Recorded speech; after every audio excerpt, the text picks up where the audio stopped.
We're just waiting for folks to join. I can see the number of participants climbing, so we'll be right with you.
We will be starting shortly, just waiting for folks to arrive. And arriving they are.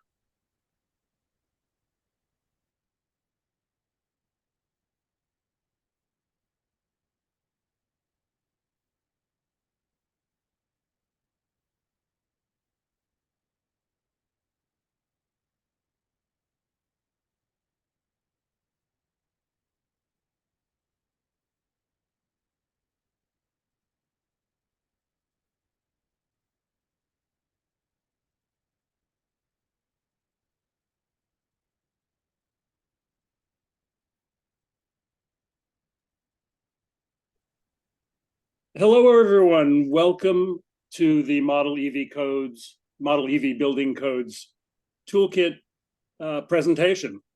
I'm Marc Geller, a co-founder and vice president of Plug-in America. And the toolkit has been funded by a grant to Plug-in America from General Motors, and we thank them. The toolkit was created by the EV Charging for All Coalition, the national lead being Vanessa Warheit, who will be making the presentation today.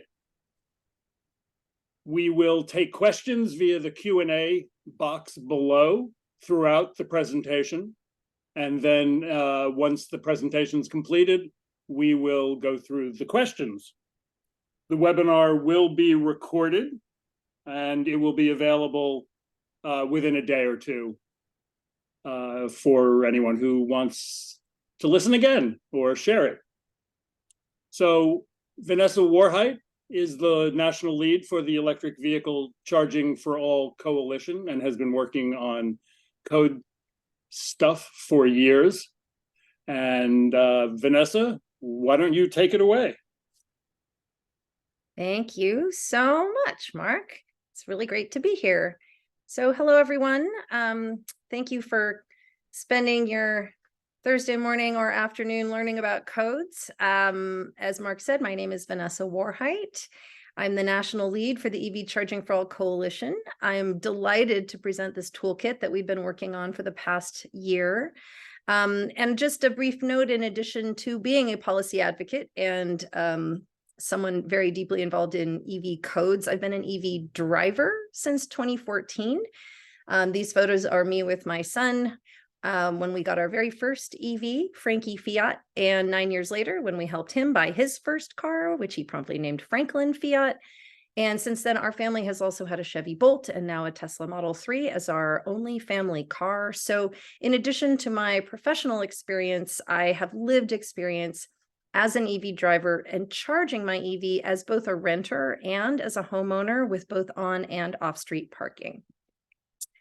So this webinar is designed to help you understand the US EV Codes Toolkit that we are releasing today, and also to give you some background on why EV readiness codes are essential, both for equity and for accelerating EV adoption. I'm going to run you through a brief history of the EV Charging for All Coalition, also known as EVCAC. I'll probably just refer to it as the Coalition. And then we'll dive into the nuts and bolts of EV readiness building codes, and we'll wrap up by looking directly at the toolkit. Please, as Marc said, feel free to throw your questions in the Q&A, and Marc and I will get to them at the end. Also, if you are an advocate interested in getting EV readiness codes implemented in your jurisdiction, you may find many of these slides useful in presenting to your local code-making body. So in addition to the recording of this webinar that will be available, the entire slide deck is in the toolkit itself, and you are welcome to make copies and use them. We just ask that you please give credit to the EV Charging for All Coalition. Okay, let's get started. Coalition was founded in 2020 in California, which is where I am based, to ensure equitable, safe, and convenient access to affordable EV charging at home and at work for all residents. And we do this primarily by advocating for and enacting EV readiness building codes. And by affordable, affordable EV charging, we really mean charging at regulated residential utility rates. In California, EVCAC is led by the nonprofit Actera and our EVCAC leadership team. At the national level, the coalition is housed at Plug in America, which is a national nonprofit. And our coalition has been supported by over 1,400 organizations, companies, unions, elected officials, and residents. These logos represent just a sampling. We host also the National EV Codes Working Group, and we hope to partner with other state-based groups and local groups that are interested in passing EV readiness building codes. We have contact information that I'm hoping someone can throw in the chat. It's also listed at the end of this webinar. I encourage you to reach out if you have any questions or would like to get involved in the coalition. Excuse me. Okay, so now I'm going to give you a brief overview of what you're going to find in the main document of the toolkit, which can be found at chargingforall.org. And also, and actually, I forgot to change it. It's actually we have a cleaner link now. It's just chargingforall.org/toolkit. Maybe somebody can put that in the chat as well. I'm going to go over high-level content in this webinar, but broadly, the toolkit covers what are building codes and why do they matter, best practices for EV charging at multifamily housing, including definitions of terms regarding EV charging equipment, EV readiness, and power delivery, things to keep in mind regarding equity, battery life, dwell time, load management, and resilience when you're considering EV charging infrastructure, and the 4 principles of equity-centered multifamily housing EV codes. We also include model code language in the form of both proposed model codes, and those are written as amendments to the IECC 2024, which is forthcoming, as well as existing EV readiness codes from states with different code-making authority. I'm going to make a little side note just to say we have a long way to go in reviewing all of these codes. I can't really point to any that I think are really sufficient for what's coming to everywhere in this country. But this is a place to start. Finally, there is a video, which you're going to see in a moment. There is a spreadsheet compendium of the EV codes landscape as it exists today. It's kind of a snapshot in time. There is going to be a recording of this webinar. And as I mentioned, the slide deck you should feel free to use in advocating for more equitable EV readiness codes in your area. All right, so first, let's start with some basic definitions for EV charging, just so we're all on the same page. Apologies to those of you for whom this is completely old hat, but there are probably some people maybe here who don't know all the definitions, so I just want to briefly go through these. First, we have charging equipment. In a residential setting in particular, there are 2 ways to charge an EV. You can either use a hardwired EVSE, which stands for electric vehicle service or supply equipment. That's what's shown on the right, hardwired, or a portable EVSE cord set that plugs into an outlet, either a 120 volt outlet, like a plain old household outlet, or a 240 volt dryer outlet. That's called a receptacle in energy code language. That's like the one on the left. Okay, most EVs come with a portable cord set, and if not, they're easy to get online for a couple $100. They typically live in your trunk, and this, just as an example, is the cord set that comes with the Chevy Bolt. Notice that one end is a standard J1772 connector, goes right into the car.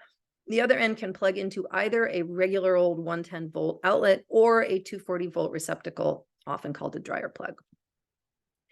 All right, next we have EV charging readiness. And unfortunately, different states still have differing definitions, but these are the ones most commonly used and that we recommend. So EV capable is typically defined as having panel capacity and conduit, at least through pinch points of construction, like where they've poured a bunch of concrete, that go all the way to the parking space. However, EV capable lacks the breaker in the panel, it lacks the wire and that outlet or EVSE that's needed for the driver to actually plug in and charge. It is capable of being upgraded at a later date to ready to charge status. EV ready is typically defined as having that panel capacity with an installed breaker and an associated completed circuit that terminates at either an EVSE or that receptacle, socket, wall plug, outlet.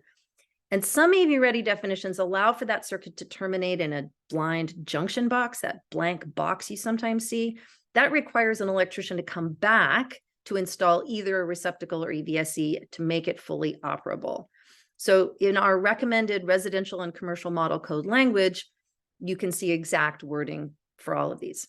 And then EVSE installed is an EV ready circuit that just includes that hardwired EV charging station at the end.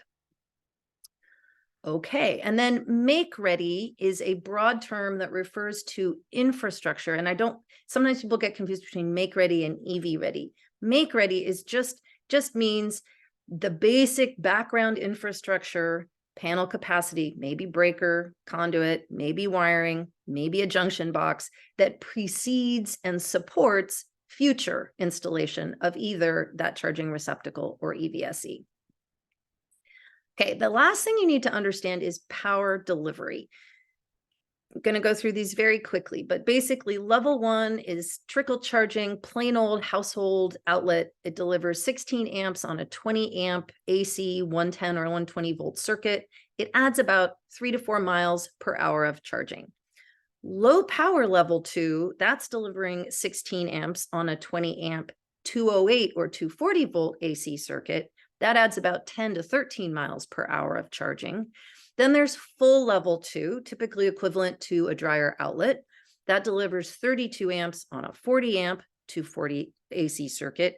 That adds about 25 to 30 miles per hour of charging. And then the fastest, which you can't get in a single family home but you'll see out in public a lot, is DC fast charging. And those, or supercharging, sometimes people call it, that delivers anywhere between 24 to 350 kilowatts of DC direct power. And that'll add anywhere from 72 to over 1,000 miles per hour of charging. It's a lot of power. Okay, now we got the definitions out of the way. Why even focus on building codes? What even are building codes? Okay, again, apologies to those of you who are code experts, but let's just get everybody on the same page. Basically, building codes have been around since people realized that building safety mattered. There are records going all the way back to the 17th century in early Boston of codes requiring fire-safe roofs, for instance. But modern American building codes, as we know them, didn't really start to become common until after the Great Chicago Fire of 1871, when, fun fact, 4 square miles of Chicago burned to the ground, and the city decided to make sure that when they built back, the new buildings were more fire resistant. So today in the US, notice it was the city that decided that. So in the US today, there is still no federal building code. Instead, codes still fall under the purview of states and or local governments, depending on each state or territory's code-making power. So this is a map from the Department of Energy, which categorizes the effectiveness of whatever codes are in place. And that ranges from no code at all, no statewide code, those are the white states, to codes that are more than 15 years out of date, to the most up to date, and everything in between. And for those of us who care about EVs, this patchwork is a problem. That's because the vast majority of EV charging happens at home, where it's most convenient, it's safest, and it's least expensive. And the next most common place to charge is at work. And both of those types of charging are in buildings. So we need building codes to require charging be installed in all new housing and workplaces with parking, and when significant retrofits are being done. All right, so you might say, but like, well, what if we don't have any EVs yet in our community? Why should my local city or county planning official care about this? So the first reason, which most people can get behind, is healthy air. So the American Lung Association, and I know this is really tiny type, bear with me for a moment, but the American Lung Association published this report this year enumerating the many health benefits of switching to EVs. So their recommendations focus on EV policy, and what's in that little red box is here. Implementing strong local, state, and federal policies and investments to advance zero emission passenger vehicle sales, infrastructure, and electricity will reduce regional air pollution impacts, disparities in pollution burdens, and emissions of greenhouse gases that cause climate change. Next, even if you don't have many EVs in your community right now, I'm here to tell you they are coming, and they are coming faster than most people realize. The numbers of EVs on the roads has been doubling every 2 years, everywhere, more or less. These graphs show the same curve for an early adopting state, California, a late adopting state, New Mexico, and nationwide. And the absolute numbers in New Mexico are obviously smaller. It's a smaller state, and they're also about 5 years behind on that same curve. But this is exponential growth. It's similar to other technology advancements in the past, like the advent of electricity or television or cell phones. But it's hard for humans to just wrap our heads around exponential growth, particularly when we're at the beginning of that growth curve and it looks more like a linear line. So this is what that growth curve looks like if you extrapolate out just 5 years at the current rate of growth. And this is that same curve at 7 years out in 2030. It's literally off the chart. This is the same curve for New Mexico, a state that doesn't currently have very many EVs on the road, but at its current rate of EV adoption, and they're about to adopt the ACC2 standard, so this may accelerate, but at their current rate of adoption, EVs are likely to be the dominant automotive technology by 2035. Note also, most adoption curves do not go to 100, they go to about 80%. They slow down after about 80% because there are always going to be a minority of users that just they resist the technology. You know, you're going to take my gas car out of my cold dead hands, right? There's always going to be some gas cars on the road, but the dominant technology will shift.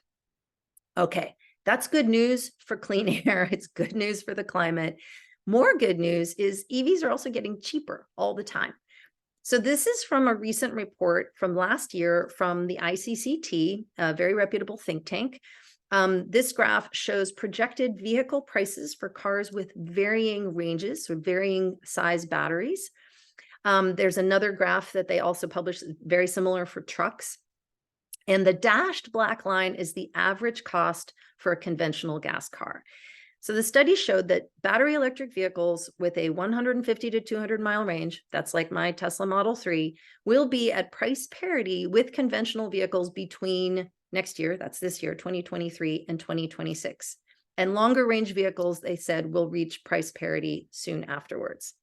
But hey, that study was published in October of last year, a year ago, and things are moving fast. So this past summer, less than a year later, Energy Innovation, another reputable think tank, published this report showing that across all asset classes, leasing an electric vehicle is now the least expensive way to buy a new car.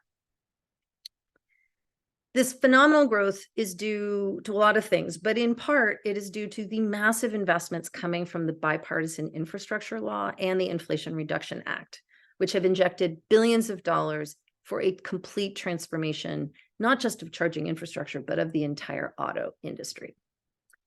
And then I also like to throw this slide in because one of the anti-EV talking points that we hear a lot in the code making space is, well, what about hydrogen? And we shouldn't be locking ourselves into this technology when something else might come along. That might have been a very reasonable comment or question 20 years ago, but for light duty transportation, that decision has been made. This graph is from the US Department of Energy's National Blueprint for Transportation Decarbonization. And you'll notice that while hydrogen does have some applications, particularly for heavy duty transport and trucking, battery electric EVs are the clear winner for light duty.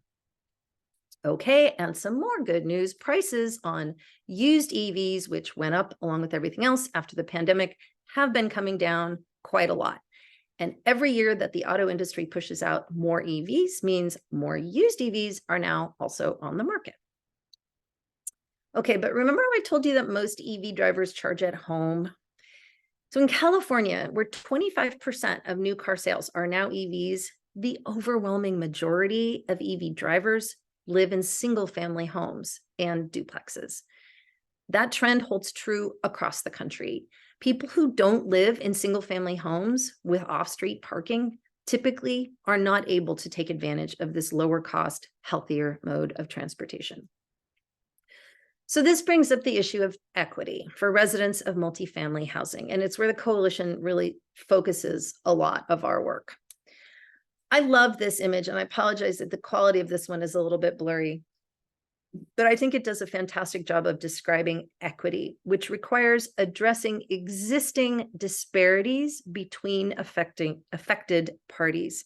It's different than just giving two people the same thing, right? You have to acknowledge the disparities that are embedded in the system already.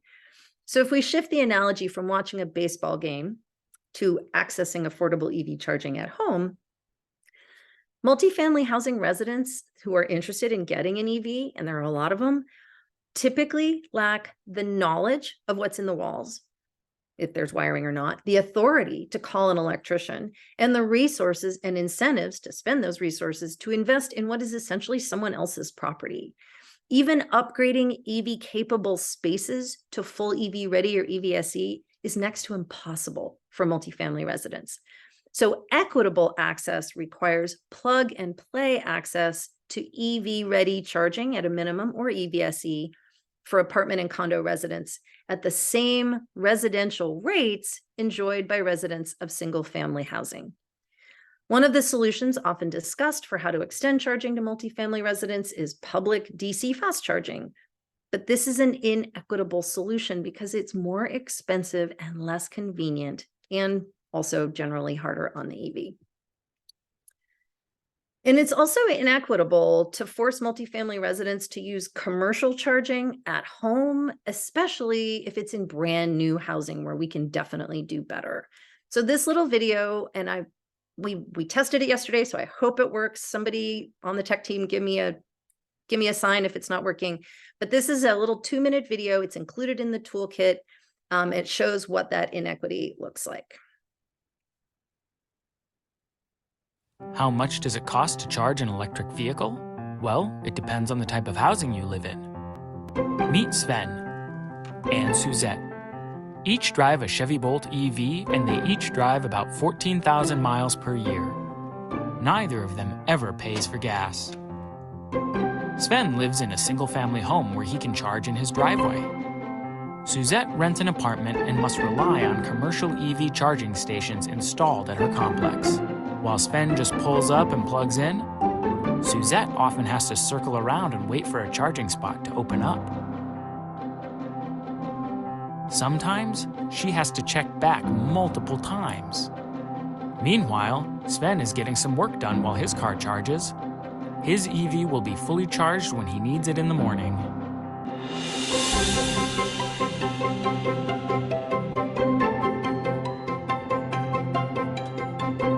Suzette also has to move her car as soon as it's done charging to avoid an extra idling fee. When it comes to price, Suzette has to pay for a plan her landlord negotiated with a private charging company. She pays about $164 per month. That includes the cost of electricity plus an upcharge, a monthly access fee, and that idling fee if she doesn't move her car right away. And Sven? He pays about $55 a month for the extra electricity through his home power bill.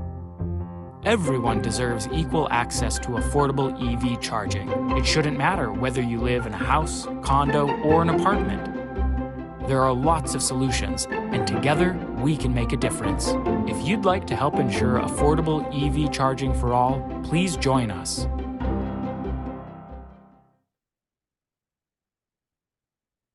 All right. And of course, Suzette is actually one of the lucky ones. She actually has access at home. Lack of access altogether to charging is now the biggest barrier to EV adoption, especially in low-income communities and communities of color. Given the availability of lower cost new and used EVs, as well as federal, state, and local tax credits, grants, and rebates to help income qualifying residents purchase an EV, if we want people to adopt EVs, we still need to make sure they have equitable access to home-based charging and to workplace charging. So that's where the work of the coalition really comes in. And just a quick note on the numbers from the video. They are based on national averages from very limited data we were able to find on residential commercial charging, but that is the data we were able to find. If anyone out there has better data, we would love to see it. But I will just say this, real costs will obviously vary a lot depending on local utility rates and on the deal the landlord has cut with the service provider. But the basic principle remains the same. When you run charging through a commercial meter and a third-party service provider serving a semi-captive audience that has no say in the pricing, the prices go up, often by quite a lot. And then, sometimes people will say, well, it's just how things are done. It's like coin-op laundry or payday loans. It's just expensive to be poorer. To which I personally say, well, that's not a law of nature, and that's something we should actually do something about.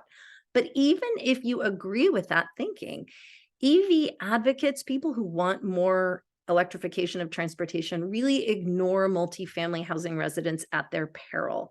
Over the past 3 years, multifamily housing has increased its share of new construction in the United States. It now comprises a third of our new housing stock, and that trend is expected to continue. If we want multifamily residents to switch to EVs, we have to provide them an affordable place to charge. And then I want to show the data in just a slightly different way to talk about a little bit just for a moment about the $5 billion national EV infrastructure program. The goal of that program is 500,000 public charging stations, which is great. It's an admirable goal. We need more public charging stations, absolutely.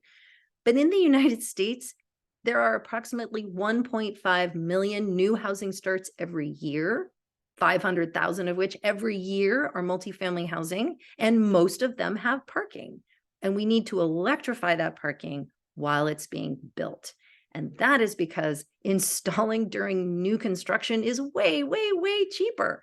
It costs between 4 and 12 times more to retrofit an existing building than to just install that charging up front. We save thousands of dollars per parking spot by building right from the get-go. And the only way to make sure that happens is with EV-ready building codes. Okay, a few other things to keep in mind. So when it comes to multifamily housing in particular, you do, as I mentioned, hear some people say, well, neighborhood-based DC fast charging, it might be a good solution for tenants who don't have charging access. So while that is important, it's important to address public charging deserts in particular. It's also important to recognize the downsides to DC fast charging. With current battery technology, repeated use of DC fast charging may have negative effects on battery life, particularly if you're not driving a Tesla and charging on the Tesla network. It's also far less convenient than charging at home. So DC fast charging, it's fast, but it's not like charging at a gas station. It typically takes at least 20 or 30 minutes, and then you have to move your car again. That's a burden. So route-based DC fast charging is critical for enabling long-distance travel, but for daily driving, relegating multifamily residents who don't have home-based charging to just rely on nearby DC fast charging is not an equitable solution. So even, like I said, DC fast charging, even that takes time. So placing EV charging where cars are typically parked already for long stretches, like they're at home and at work, enables lower cost, lower powered, more convenient charging solutions, especially if they are connected to your home electric meter. And that brings us to resilience. But let's see, I'm just realizing I've got grid constraints on here. Okay, so I forgot to mention this.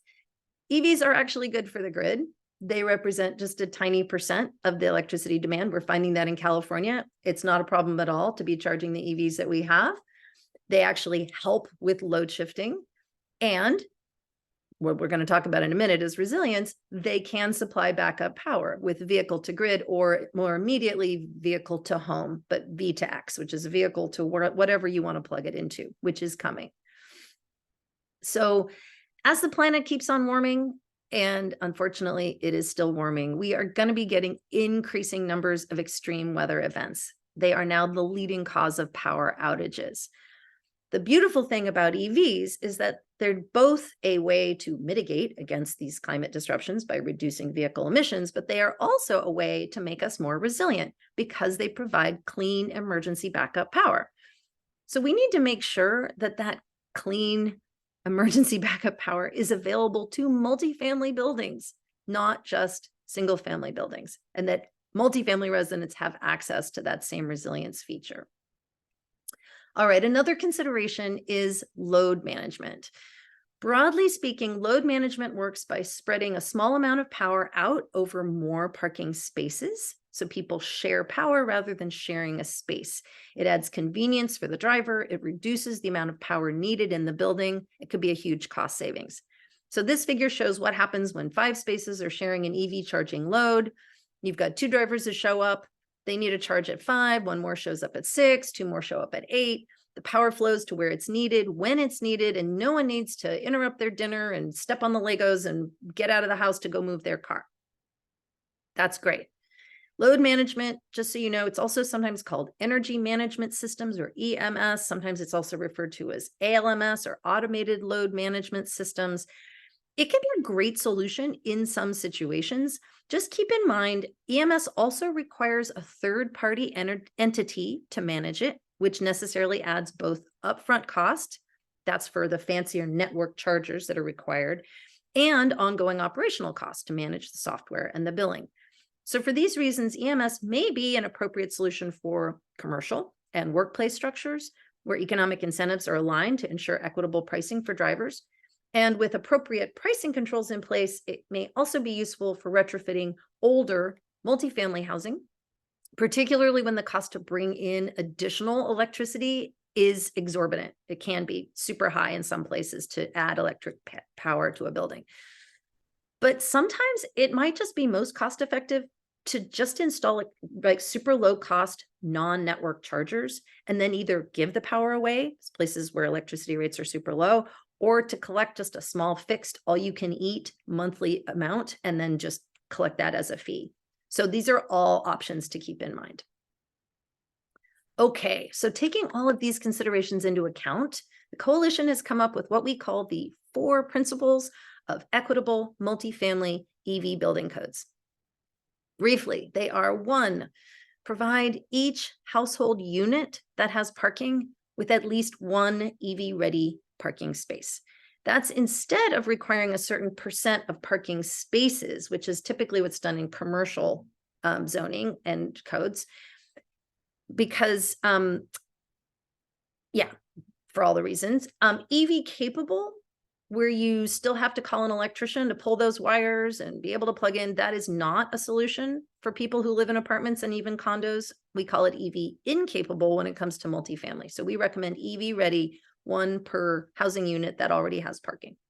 2, require at least low power level 2 and receptacles, not necessarily full EVSE, not necessarily full power level 2. That is a serious cost saving measure, and low power level 2 provides enough charge for the vast majority of everyday driving.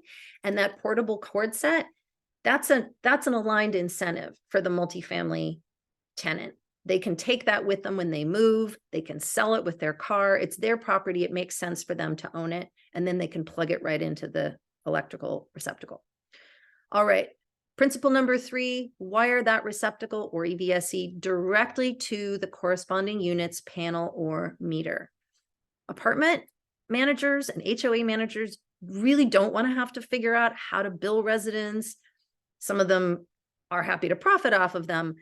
but they typically don't want to have to deal with it. So they bring in a third party, essentially a middleman, who then charges what is in essence a monopoly premium for their service. So direct wiring gets rid of the hassle for the property manager. It gets rid of the added expense for the driver, and it ensures that those of us who live in multifamily housing pay the same rate as people who live in single family housing for their charging. 4, install signage, prominent signage at each EV ready or especially EV capable space.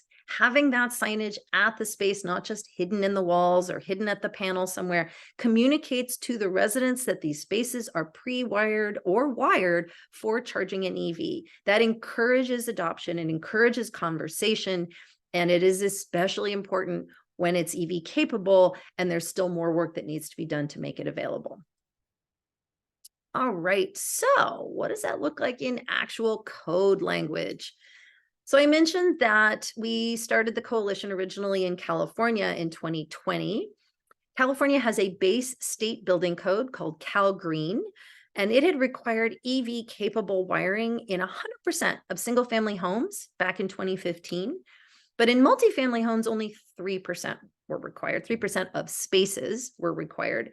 And then in 10% of spaces in multifamily homes. So we succeeded in pushing that from 10% to what is now 40%. Next year, that is going to go up again to 50% because of the work of the coalition. And all of those additional spaces are also now EV ready or EVSE.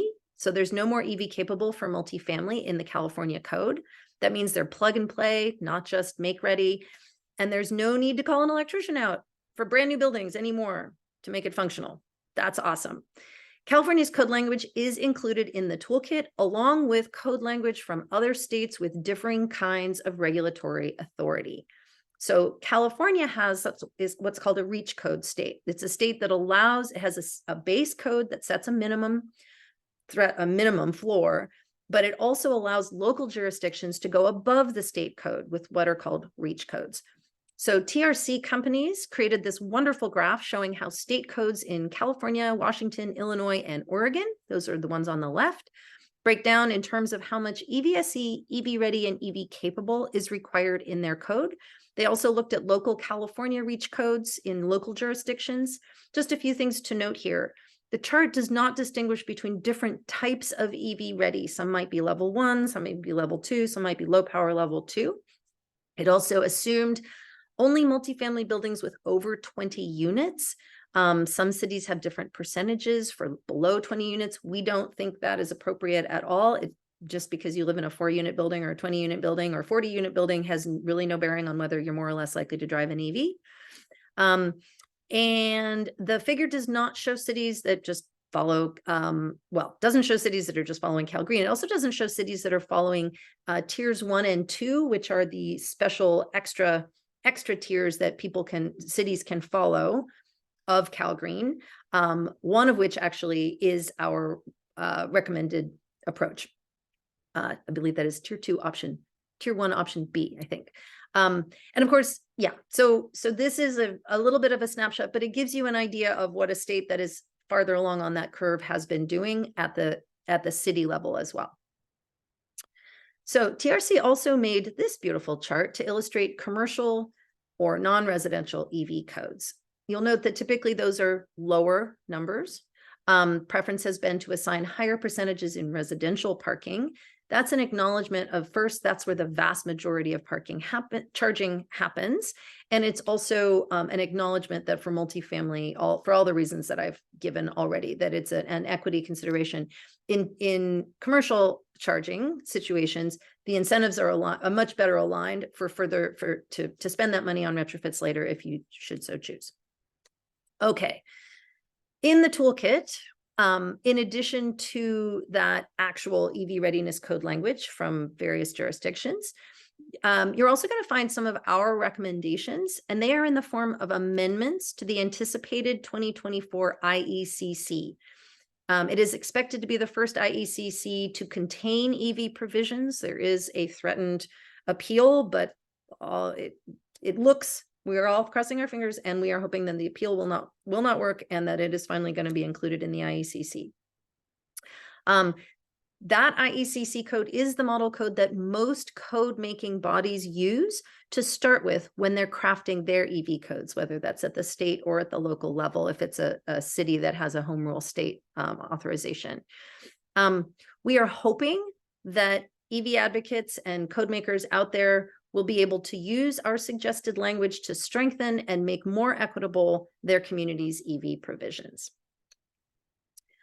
All right, so the toolkit, as a recap, includes model code language, that Tale of Two Drivers video, a recording of this webinar, this slide deck, and drum roll, a spreadsheet that is basically a snapshot in time of the state of EV codes around the US. I know this is impossible to read. It's not your eyes, it's the image, but it's so big that it gets really illegible when I made it this small. So I'm just going to walk you through what you cannot see here. But first, I really want to give a special acknowledgement to Dia Kandra, who was our research intern, who did the lion's share of the research for this compendium. I also want to acknowledge the many, many people, members of our coalition, who volunteered to help review it. Okay, so when you go in, and it is very legible when you actually go in, it's linked from the toolkit, what you'll find for every state, territory, or commonwealth, and the District of Columbia is the following. You're going to see which level of government has ultimate code making authority, whether or not there are any statewide EV provisions, and if so, what those are, if there are any cities with local EV ordinances, and if so, what those are, and how they define EV ready. And note, there are some Dillon's Rule states that have delegated EV codes to local jurisdictions. So just because it says it's a Dillon's Rule state, then there may still be cities that actually also have different codes. It's confusing, I know, it's just the way it just is. Then what kind of commercial and residential energy code is in place? That gives you just a sense of the sort of energy code environment for that state or territory, and which agency is responsible for creating it. Because remember, EV codes live under the energy codes. It covers how to get involved in the code making process in that place, what kind of a cycle that process is in. Is it a 3-year cycle? What was the last one they passed? Is it up for grabs? Do they just never review it? Like, what kind of a cycle is it? Then we have a link to either a folder, or sometimes it's just a document with a whole lot of additional notes from our research on that state or territory. I definitely recommend looking in there. You might even want to start there and then go back. It'll help make better sense of what's in the spreadsheet. And then that's followed by contact information for the code making body, first and second line of places you can try, as well as the very last column is regional EV advocates that you can connect with if you're working on local code making, because this is often a coalition type endeavor. I just want to reiterate, this is a snapshot in time. I am fully prepared to learn that tomorrow some of it will already be out of date. It is set with comment provision permissions. So if you happen to find something that you think is out of date and you have more up-to-date information to share, please feel free to leave a comment in the spreadsheet. And that is it. Thank you so much. I hope this toolkit will be helpful to both the code writers out there and for EV adoption and equity advocates. I think we're going to move to Q&A now, and you can reach out to us, I hope, at that email address. And I guess the comms team will tell us if that email address is working or not. And yeah, I'm happy to take any questions. Well, thank you very much, Vanessa. Let's just move right to the questions. We have about 15 minutes, and there are some interesting, detailed, and thoughtful questions. Please feel free to continue to supply to ask your questions. So let's start with the first one, which is interesting. Are there other places outside of the US that are leading on building codes work that we can look to for reference? And I must say, I wonder if you know anything about what's gone on, if there is anything with building codes for residential in Norway. Yeah, I was going to say, there's always Norway. It's always Norway. Yeah, well, part of the issue in Europe is that they're on a 240 standard. They don't have the 110 volt outlet AC standard that we have here in the US. They do have building codes there. I believe, I am I am rusty on the Norwegian code. I did speak with somebody about it about a year and a half ago, and a year and a half ago, I think that they had something that said that every space, don't quote me on this, but I believe he said that they had every space was required to have an outlet at a parking space in multifamily housing. But it's different there. The cost is different because everything they have is 240. I also know that in Canada and British Columbia in particular, they do have pretty significant EV readiness building codes that have a higher percentage, but I think those, one thing I know that they allowed there that I don't think is a good idea is the blind junction box. So I think they still have also some equity issues to sort out in Vancouver's building codes.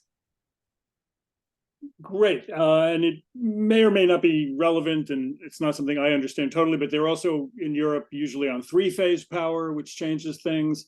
And they don't require, as we tend to in the United States, corded service equipment. So there's a whole bring your own cord situation that means you can do things somewhat differently. Okay, Jeremy has asked, regarding the price of vehicles that you cited, is this price parity that will be reached at some date before or after government incentives? I believe that the the more recent one was with the one that showed that today it's the cheapest way you can get an EV to lease it. I believe that includes the government incentives. And I think that the ICCT is without. That is my understanding. And the links to those reports are in the slide deck, and I would encourage you to dig in. All that data is there. And of course, all of these price questions vary tremendously depending on what state and even sometimes what municipality or utility jurisdiction you live in as to what are the applicable incentives or rebates. Right. Generally, the more money you make, the less eligible you are. And in some places there are income caps, et cetera, and price caps on the vehicles. Right. So what do you do when your city is not very receptive to EV readiness? I'm curious where you're from, whoever asked this question. Yeah, me too. And I mean, I've been in those meetings. I feel you. Sometimes it's about, I have a few thoughts. One is, find champions, find someone who is. What's lovely about EVs is that you don't have to be a bleeding heart California Democrat to appreciate the ease, power, speed, quiet, all of the other things that we love about electric vehicles. And I believe that there's data that shows that, like, there's a very high, like, for instance, Texas, there's a lot of Texas Republicans that drive EVs, right? So some of it is just about educating trying to get around the culture wars about them, and just talking, meeting those city council members or whoever is sort of the decision maker that you're having to convince, trying to have just a conversation with them, and definitely hook up with your local like EVA, Electric Vehicle Association, if you have one.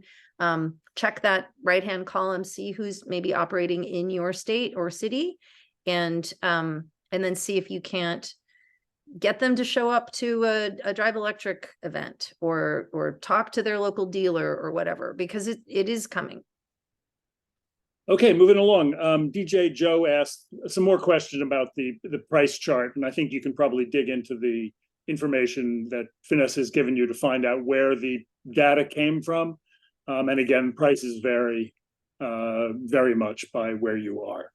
Then someone asks, can you discuss the distinction between EV capable and EV ready in a bit more detail? and what is the best solution for the various charging scenarios. And I think, as we all know, no two multifamily homes are alike. There is no, I think we all wish there was a silver bullet solution here, but alas, we don't.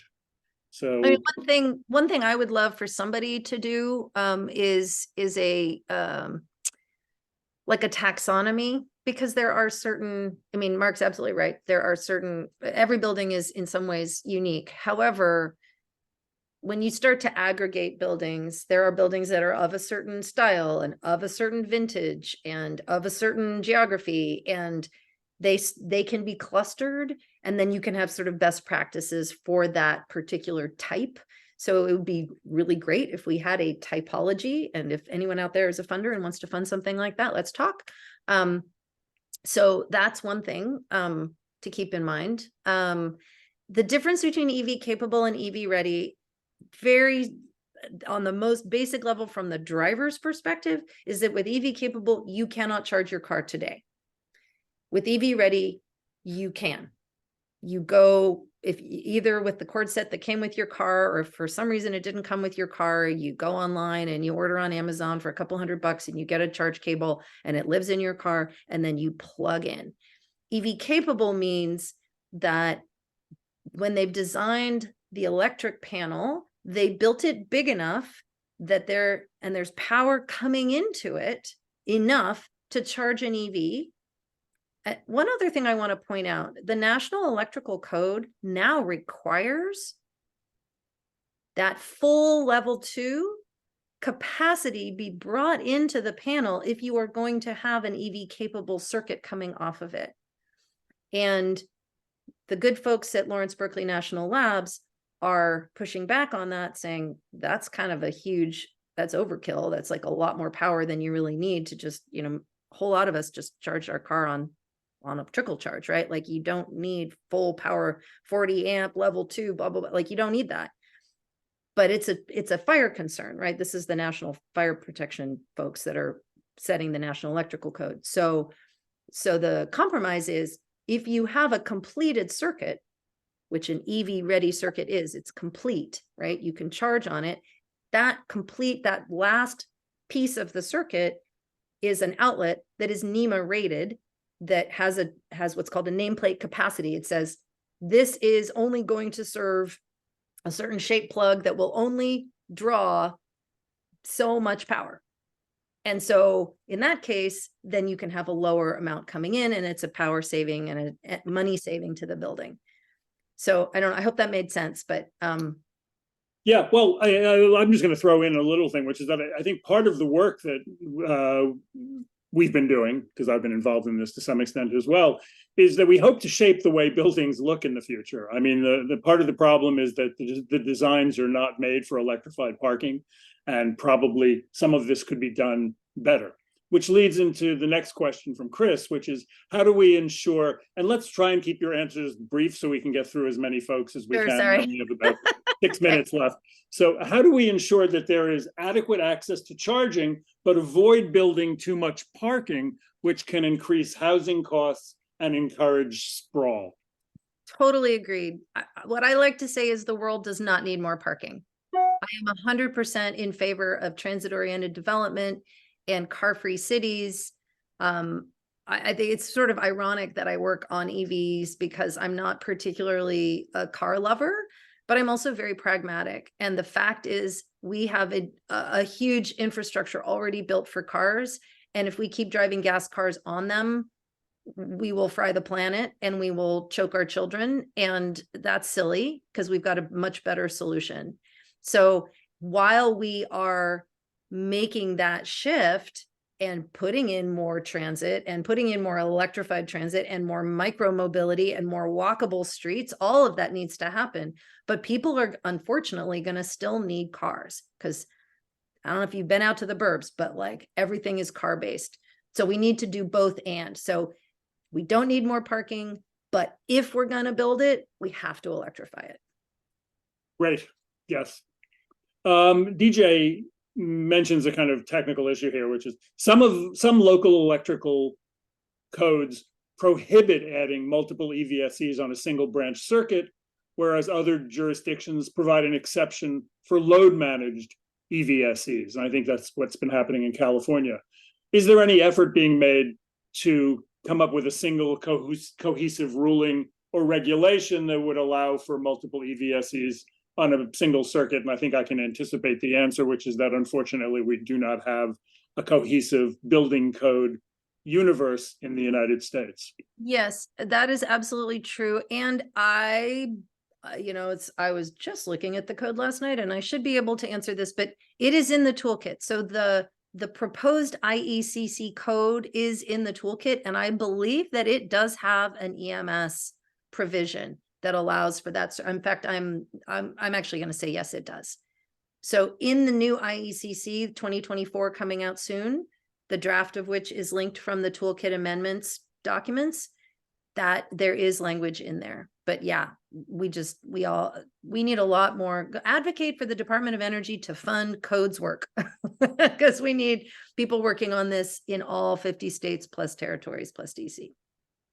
Okay, the next question is super interesting to me. I've been dealing with it for actually about 20 years, which is, how should we respond to folks who argue that EV charging is out of the scope of building energy codes? Adding EV charging will add load to the building's energy usage, which is of course counter to building energy efficiency goals. How do you, essentially, how do you take into account that all the benefits of moving transportation to electricity, and somehow incorporating what is the diminishing fossil load that is not incorporated obviously in building energy codes, because we don't pump gas in our garages. Right. The externality of the gas. So I believe that the new IECC actually has a carve out. Actually, I think the 2021 IECC has a carve out for EVs that an EV load is not calculated as part, like for building performance standards, is not calculated as part of the load for building performance standards. I believe that is already in the IECC. So you can point people to that. And then the argument about like, oh, well, it's adding load, but it's also increasing efficiency. So it's not really an energy code, it's an energy efficiency code. And so then you just point them to like, yeah, it's adding load, but it's like, it's super efficient. An electric vehicle uses, a fraction of the amount of energy that a gas car does. So therefore it is absolutely belongs in the energy efficiency code. Excellent. Okay, Mackenzie asks, is there anything beyond the four principles for multifamily housing in this that you cited that could or should be done to prepare for V to G?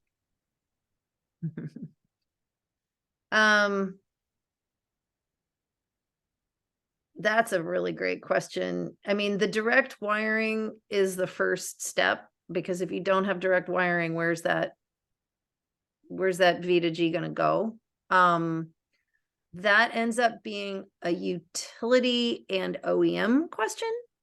We need the car manufacturers to, and Mark, I don't know if you know more about this than I do, but my understanding is that they are actively working on this, and that the plan is in the next like 3 years that the new EVs will be not just the Lightning, but like all of them will have that V to X capability.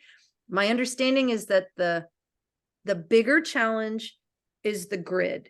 So for the grid to absorb all of those EVs is a huge problem, and the utilities are finally grappling with that.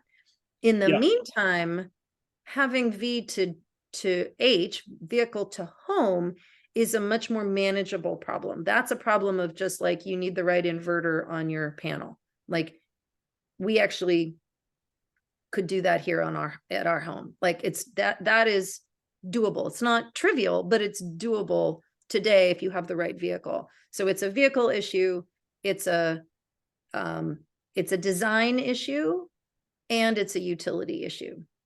Yeah, it's kind of complex, and the standards are not really yet worked out. I think for this, but it's got great promise. but let's move on because we only got a minute or so, and I don't know if this thing is just going to shut down or what. But how do you answer the statement that it is unfair to make new housing more expensive for everyone when only a minority of owners have EVs or will in the next few years?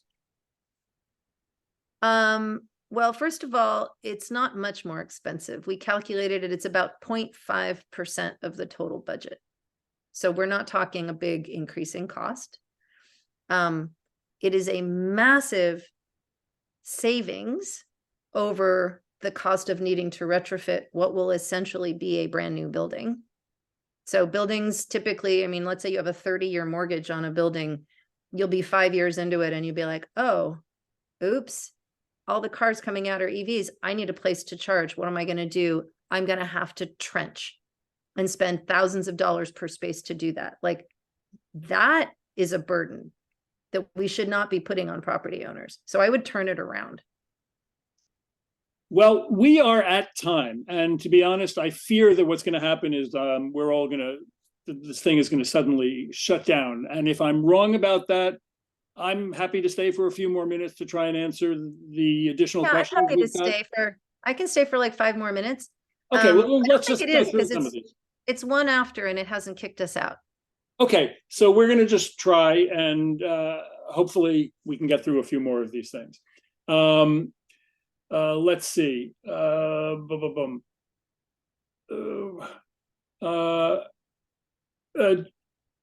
Let's see. Talking about equitable charging, what can we do about upward rate pressure? This person asks at PG&E, but generally, traditionally, electric rates increased at about 5 or 6% a year. I don't know if they've been going up more quickly. How do you resist just the general upward rate pressure? Does the codes for EVs have anything to say about that? Maybe not. All right. I mean, that's a really important question, but I think that's more of a question for the folks working on distributed generation than on EV codes. But I will say that even with increased electric rates, it's still cheaper to charge an EV on electricity than to power up a gas car with gas. Yeah, 100%. And I mean, what you shouldn't be paying as much for electricity as we are, at least here in California. Yeah, well, it's and rates vary tremendously in different places for a whole host of reasons. Okay, how mature and available is ALMS technology currently? My understanding is it's pretty mature and available. Mark, do you know? I mean, my understanding is there are like many different vendors and yeah, I think that's true, and there are fairly simple versions of it. There are fairly complex ones. The prices vary, but this group's general insight is that, and certainly ALMS is going to have to be utilized in particularly many existing multifamily homes. But the significant insight that we've had is that in building new construction, wire directly to the unit's meter whenever possible, and you don't have to really get into that question because each individual is going to be responsible for their own usage, or the buildings might have load management that incorporates more than just EV charging. On some level, there's no reason to pull out EV charging from all the other loads, HVAC and whatnot, in a building. Okay, let's see. Samantha asked, do you see a tension between, let's see, I'm not sure exactly. Do you see a tension between that point, I'm not sure which it was, and a recommendation to require only low power charging for multi-unit dwellings in building codes? What is the incremental cost of upgrading to higher power level 2 later? If the driver wants or needs it in the future, how are you thinking about that trade-off between lower power and the sort of standard 40 amp? And I think I'll let you go at it, and I may throw in my 2 cents. Yeah. It's a great question. I mean, in terms of like true equity, everybody would get full 40 amps. The reality is the average person only drives 39 miles a day, and low power level 2 overnight delivers about 90.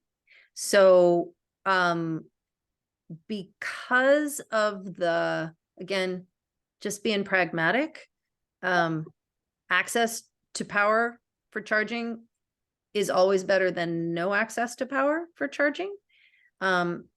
Even access. So I started as a renter driving, plugging in on a 110 on a extension cord out the back door. That was how I charged for the first few years that I had an EV. And then we did a full on guerrilla thing when we had off-street parking. I mean, on-street parking. Like we have done all the things that I won't say because I'll probably get in trouble with the authorities. So I know what it's like to not have access to power.